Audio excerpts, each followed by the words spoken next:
It started with something stupid. Not dramatic, not cinematic. Just a carton of milk and a line that shouldn't have mattered but somehow did. One minute I was standing in a checkout lane half awake thinking about whether my kid preferred chocolate frosting or vanilla. The next minute, a voice behind me said, "Hey, you, don't move." And the way he said it told me everything before I even turned around. You know that feeling when the air shifts, when your shoulders tense before your brain catches up, yeah? That. I wasn't dressed like anything special. Jeans, a faded t-shirt, old sneakers, just another guy in another grocery store in another forgettable town off a highway most people only use to pass through. I'd stopped there because my daughter was turning 8 the next day, and I'd promised her I'd bake the cake myself. Not buy one. Bake it. When you're gone a lot, those promises feel heavier than they sound. I turned slowly. There he was. Officer Evan Crowley. Badge shiny. Uniform crisp. That look on his face like he'd already decided who I was before I opened my mouth. Problem, I asked. Calm. Neutral. The way you learn to speak when you know anything else might be used against you. "You been standing here a while," he said. "We've had complaints." I looked down at my basket. Milk, eggs, flour, food coloring, pink frosting. "I'm checking out." He didn't look at the basket. He looked at me. Up and down. Lingering. "You from around here." And there it was. That question.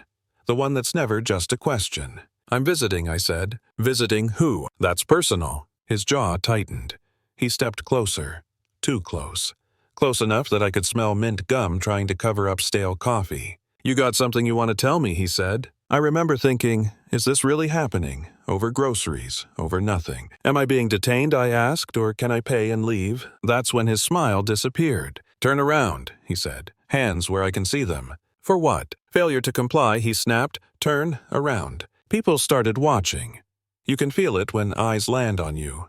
That heat, that pressure. I raised my hands slowly, palms open. "I'm not resisting," I said. "I'm doing exactly what you're telling me to do." He grabbed my arm anyway, hard, twisted it behind my back like he'd been waiting for an excuse. "Stop resisting," he shouted. "I'm not," I said through my teeth. That didn't matter. It never does. He shoved me forward. My basket hit the floor. Milk spilled. Eggs cracked. Someone gasped. Someone pulled out a phone. I remember thinking, good, at least someone's recording. He forced me down, knee in my back. The tile was cold against my cheek. My heart was pounding, but my mind was clear in a way that only comes when things go sideways fast. I knew exactly how much force it would take to throw him off. I knew exactly how to do it.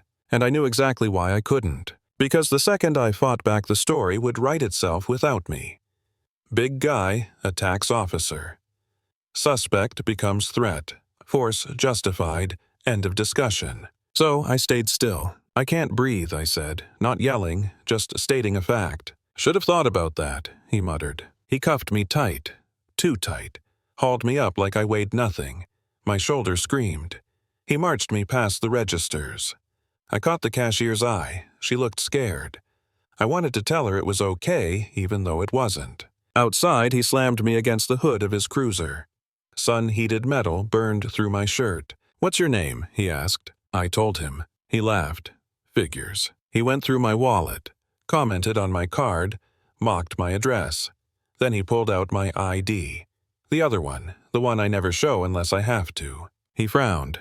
"Read it again. Read it slower." For half a second, I thought maybe this would end it.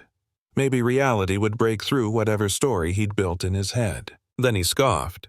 "Fake," he said loudly. "Nice try." "That's federal identification," I said quietly.